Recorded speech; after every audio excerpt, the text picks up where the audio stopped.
Hi there. It is Friday, the 19th of August 2022, and I find myself on my way to the airport yet again.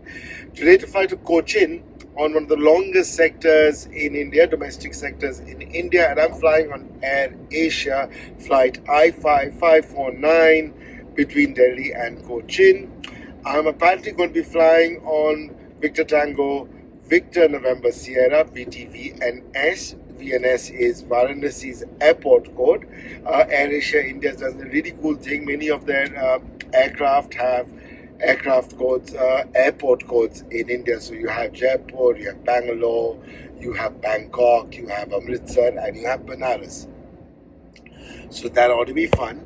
And let's see how the flight goes. I mean, I've been booked cucumber and tomato sandwich. I'm not really looking forward to that, so I'm getting to the airport a bit early to grab a bite.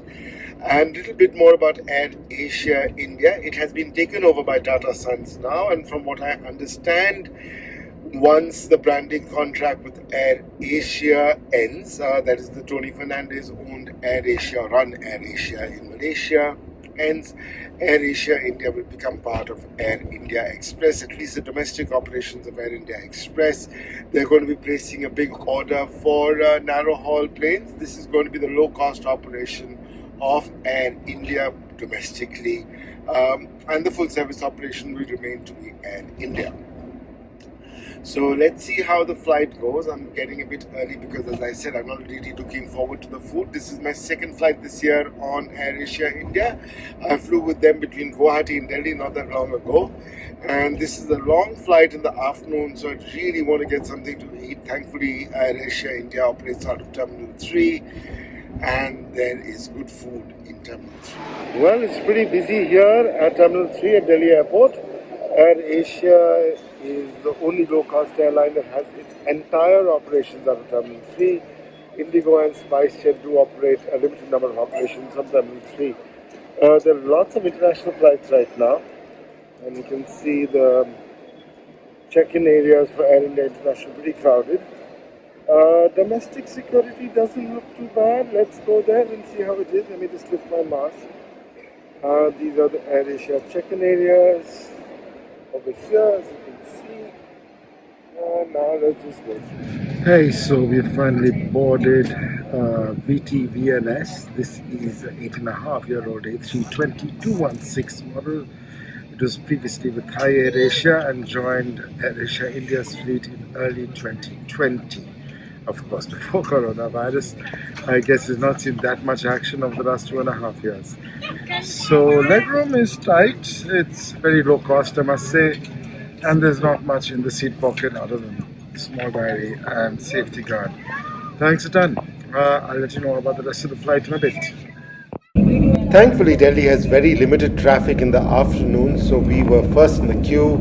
We waited for a couple of landing aircraft and then began our roll down runway 29, taking off into a very nice blue and clear Delhi sky. Of course, there were some clouds and it remained quite cloudy for much of the flight, but we got a great overview of Delhi and of course Delhi Airport. You can look at a lot of the construction happening in the background as we are taking off. Smooth takeoff. You can also see a lot of the construction taking place near Dwarka, which is a western suburb of Delhi, which is being developed rapidly right now.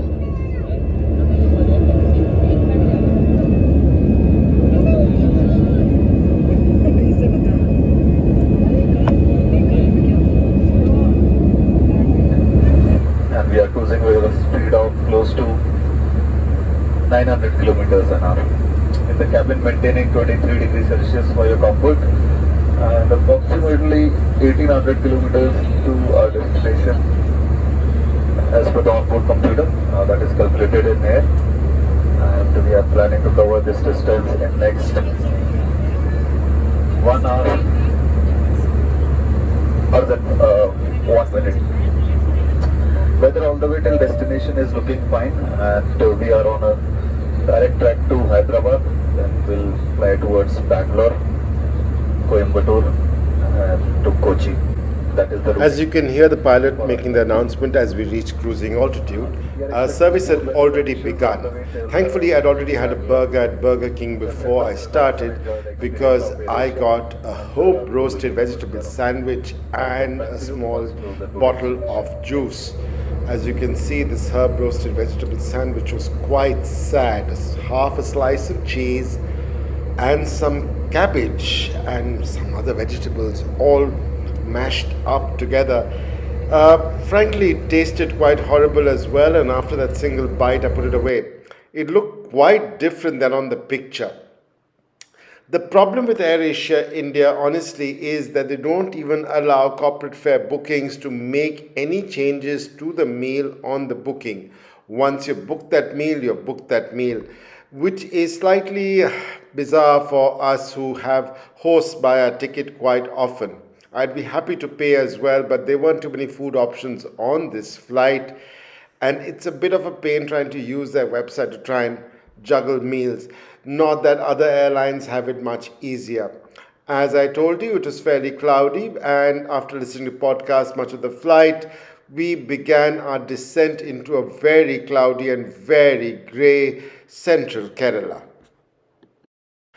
As you can see, the rivers were in full spate. But what is fascinating about traveling anywhere in India during the monsoons is just how beautifully green India looks from above.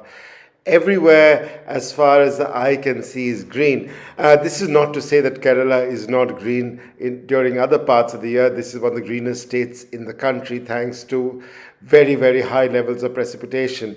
The next day, I'd actually go up to the Atharapalli waterfalls, which were fabulous as well. Kerala is also a highly developed state, and there's a very dense population, as you can see as we are landing. Lots and lots and lots of houses all over the place. As you can see on the approach, Cochin International Airport is located right next to the Periyar River. The river looks not so full over here because it has been dammed up upstream. The airport has a single runway, runway 927, and we landed on runway 27. Cochin International Airport is also unique in the sense that it was the first public-private partnership airport to be built in India. It is partially owned by the government of Kerala, about 1/3, and the rest is owned by the people who invested in the airport. The pilot made a lovely smooth landing, and we soon taxied to the gate.